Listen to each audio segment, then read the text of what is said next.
आज के इस वीडियो में हम लोग बात करने वाले हैं तेजस मार्क 2 के बारे में और प्रपोज्ड एयरक्राफ्ट ऑर्का के बारे में। चाइना की तरफ से जब से अपना 6th generation aircraft J-36 unveil किया गया है, उसके बाद से भारत में एक इंटेंस डिबेट शुरू हो चुका है और इस डिबेट में पार्टिसिपेट करते हुए ऑलमोस्ट हर किसी के पास में अपने खुद के सजेशंस हैं जो लोग सोशल मीडिया के माध्यम से शेयर कर रहे हैं।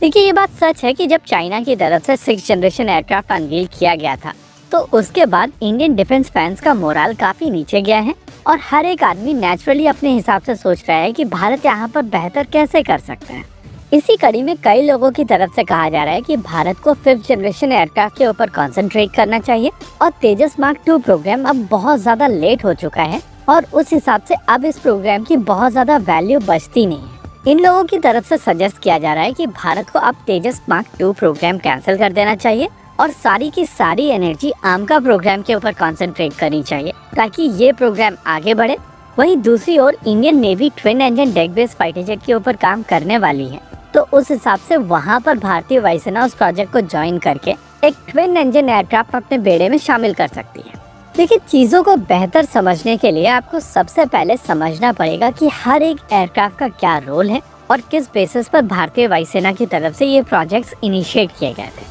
देखिए, इनिशियली जब LCA प्रोग्राम लॉन्च किया गया था तो आइडिया था कि इन एयरक्राफ्ट्स का प्रयोग करके MiG-21 और MiG-27 को रिप्लेस किया जाएगा। वहीं पर लगभग उसी पॉइंट ऑफ टाइम पर भारतीय वायुसेना की तरफ से एक और प्रोजेक्ट इनिशिएट किया गया था जिसके बेसिस पर आइडिया था कि मिराज 2000 भारत में असेंबल किए जाएंगे, लेकिन केवल 3 स्क्वाड्रंस में उन एयरक्राफ्ट को खरीद करके आगे चीज नहीं बढ़ाई गई। हालांकि बाद में फ्रांस में जब मिराज 2000 की असेंबली लाइन बंद हो गई थी तो इसी रिक्वायरमेंट के लिए रफाल ऑफर किए गए थे, जिसके बाद पूरी MMRCA वाली एक्सरसाइज की गई और फाइनली केवल 36 रफाल अक्वायर किए गए, जिसके बाद भारतीय वायुसेना की तरफ से फिर से MRFA वाली रिक्वायरमेंट रेज कर दी गई थी। वहीं दूसरी ओर इनिशियली जो चीज MiG-21 और MiG-27 को रिप्लेस करने के लिए बनाई गई थी, यानी कि तेजस मार्क 1, वो रिक्वायरमेंट धीरे धीरे समय के साथ इवॉल्व हुई है और जैसे जैसे नई टेक्नोलॉजी आई है वैसे वैसे वो रिक्वायरमेंट फर्दर रिफाइन हुई है, जिसको लेकर पहले प्लान किया गया था कि तेजस मार्क 2 बनाया जाएगा जो बेसिकली और ज्यादा पावरफुल इंजन के साथ में एक एक्सटेंडेड एयरक्राफ्ट होना था। लेकिन वो रिक्वायरमेंट मोर और लेस तेजस मार्क 1 से एड्रेस हो रही थी और इसी वजह से तेजस मार्क 2 को फर्दर रिफाइन किया गया, जिससे उसकी क्षमताएं काफी हद तक एक मीडियम वेट फाइटर के आसपास पहुंच गई। लेकिन लार्जर इशू ये है कि इस एयरक्राफ्ट को अपनी पहली उड़ान साल 2022 में भरनी थी। अनफॉर्चुनेटली जो सिचुएशन हम लोगों को पहले दिखाई नहीं दे रही थी वो भारत सरकार को पहले दिखाई दे रही थी और उनको पता था कि जी F404 इंजन LCA मार्क 1 के लिए डिलीवर नहीं कर पाएगा और इसकी डिलीवरी में समय लगेगा। यही कारण था कि भारत सरकार ने पहले इंजन को लेकर नेगोशिएशन की और ये इंश्योर किया कि ये इंजन अगर भारत में बना लिए जाएंगे तो इस प्रोग्राम के ऊपर भारतीय वायुसेना डिपेंड हो पाएगी। इस इंजन को लेकर आइडिया है कि मोस्ट लाइकली फरवरी या मार्च में इसको लेकर एक डील साइन हो जाएगी, लेकिन इस डील का इम्पैक्ट अब प्रोटोटाइप के ऊपर नहीं पड़ रहा है क्योंकि प्रोटोटाइप डेवलपमेंट फुल स्विंग में चल रहा है। अब ये साल खत्म हो चुका है और साल 2025 शुरू होने वाला है। आइडिया है कि ये एयरक्राफ्ट अक्टूबर 2025 में रोल आउट कर दिया जाएगा और दिसंबर आते आते इसकी पहली उड़ान हो जाएगी।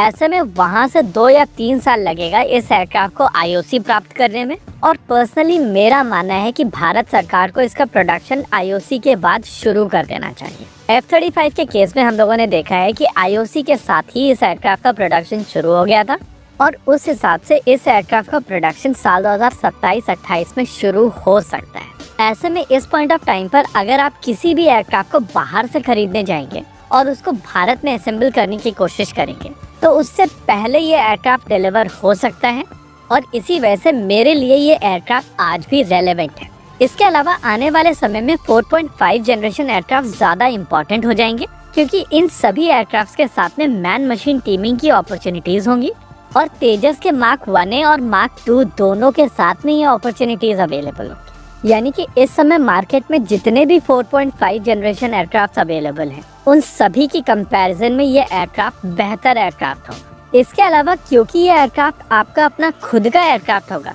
इस वजह से आप काफी आसानी से इसको अपग्रेड कर पाएंगे और ये कंटिन्यूअसली अपग्रेड होता रहेगा। वहीं दूसरी ओर अगर टेडबीएफ की बात की जाए तो उसकी पहली उड़ान साल 2026-27 में होगी और उसको आईओसी मिलने में वहां से 3 से 5 साल का समय लग सकता है, यानी कि वो एयरक्राफ्ट साल 2030 से पहले नहीं आ रहे। ऐसे में जो एयरक्राफ्ट अगले 9 महीने में रोल आउट होने वाला है उसको छोड़कर दूसरे एयरक्राफ्ट के ऊपर कॉन्सेंट्रेट करना सही नहीं होगा। इसके अलावा तेजस मार्क 2 आमका के लिए काफी हद तक एक स्टेपिंग स्टोन के तौर पर काम करने वाला है। LCM Mark 2 में बहुत सारी ऐसी टेक्नोलॉजीज हैं जो बेसिकली फाउंडेशन के तौर पर काम करेगी आमका के लिए, और इन टेक्नोलॉजीज को फर्दर इम्प्रूव करके आमका बनाया जा सकेगा। यानी कि अगर आप यहाँ पर अज्यूम कर रहे हैं कि तेजस मार्क 2 प्रोग्राम को कैंसिल कर दिया जाए और उससे आमका फास्ट हो जाएगा, तो आपको समझना पड़ेगा कि वो टेक्नोलॉजीज तो आपको एनी हाउ डेवलप करनी ही पड़ेंगी और इस प्रोसेस में उतना ही समय लगेगा जो इस समय लगने वाला है। देखिए, हम लोगों की परेशानी ये नहीं है कि टेक्नोलॉजी टाइम से डेवलप हो नहीं रही।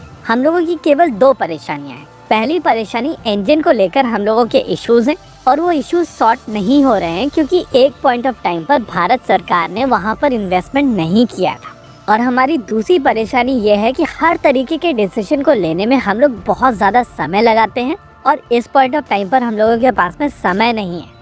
आमका की स्टोरी थोड़ी डिफरेंट है क्योंकि भारत सरकार एक पॉइंट ऑफ टाइम पर चाह रही थी कि कोई प्राइवेट सेक्टर कंपनी इस प्रोजेक्ट को लीड करे ताकि आडा और HAL की प्लेट से इसको हटाया जा सके। देखिए, सरकारी ऑर्गेनाइजेशंस की अपनी खुद की लिमिटेशंस होती हैं और ये चीज़ हम सब समझते हैं, लेकिन जो चीज़ हम सब नहीं समझते हैं वो है लिमिटेशन प्राइवेट सेक्टर कंपनीज की। इस समय देश की प्राइवेट सेक्टर कंपनीज ने एक ग्लाइडर नहीं बनाया है और हम लोग चाह रहे हैं कि वो लोग सीधे सीधे एक 5th जनरेशन एयरक्राफ्ट बनाना शुरू कर दें। देखिए, DRDO की तरफ से डिजाइन बनाई जाती है और उस डिजाइन के बेसिस पर जब एक एयरक्राफ्ट बनाया जाता है तो एक ऐसी एजेंसी की आवश्यकता होती है जिसके पास में उसको बनाने की क्षमता हो, और क्योंकि HAL काफी पहले से देश में असेंबली कर रहा था, इस वजह से वो LCM Mark 1 के दौरान इन्वॉल्व हो पाए और उन चीजों को डिलीवर कर पाए। हालांकि इस प्रोसेस में बहुत सारे रोड ब्लॉक्स आए थे जिसके चलते चीजें डिले हुई और कॉस्ट ओवररन्स भी हुए,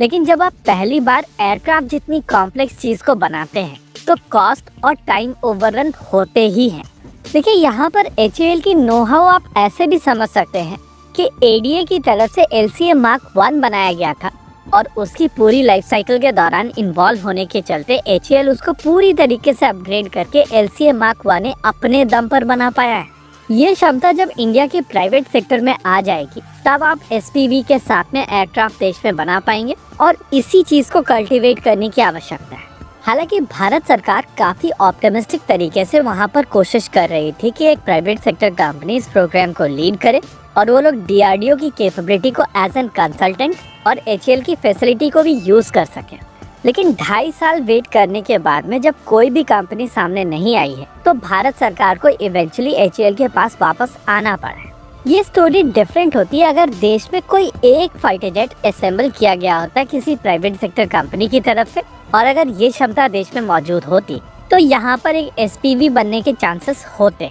मेरा पर्सनली मानना है कि भारत सरकार को यहाँ पर एक और कोशिश करनी चाहिए कि जो 97 LCA Mark 1 का ऑर्डर दिया जाएगा उसमें कोशिश की जाए कि कोई प्राइवेट सेक्टर कंपनी आगे आए और पूरी की पूरी असेंबली को लीड करने की कोशिश करे, क्योंकि इन प्रोजेक्ट्स में ही क्षमता बनेगी और क्योंकि HAL ऑलरेडी देश में असेंबली कर रहे हैं इस वजह से वो यहाँ पर कंसल्टेंसी प्रोवाइड कर सकते हैं। इस प्रोसेस में एयरक्राफ्ट की कॉस्ट थोड़ी ऊपर जाएगी लेकिन देश में क्षमता बनेगी। इसके अलावा अगर MRFA के साथ में जोड़कर इसको देखा जाए तो उस डिसीजन में काफी डिले हो चुकी है और वहाँ से कोई भी एयरक्राफ्ट अगर भारत सरकार लेती है तो साल 2030 से पहले नहीं आएगा। लेकिन फिर भी अगर भारत सरकार के पास में यहाँ पर ऑप्शन है कि MRFA एग्जीक्यूट किया जाए और इस प्रोसेस से तेजस मार्क 2 से पहले एक एयरक्राफ्ट भारतीय वायुसेना को मिल सके तो कैपेबिलिटी डेवलपमेंट के हिसाब से भारतीय वायुसेना यहाँ पर इन्वेस्टमेंट कर सकती है। लेकिन बाकी सभी एयरक्राफ्ट की ऑर्डर बुक देखते हुए मुझे यहाँ पर चांसेस बहुत कम लग रहे हैं। इसी के साथ आज के इस वीडियो में रखते हैं केवल इतना ही।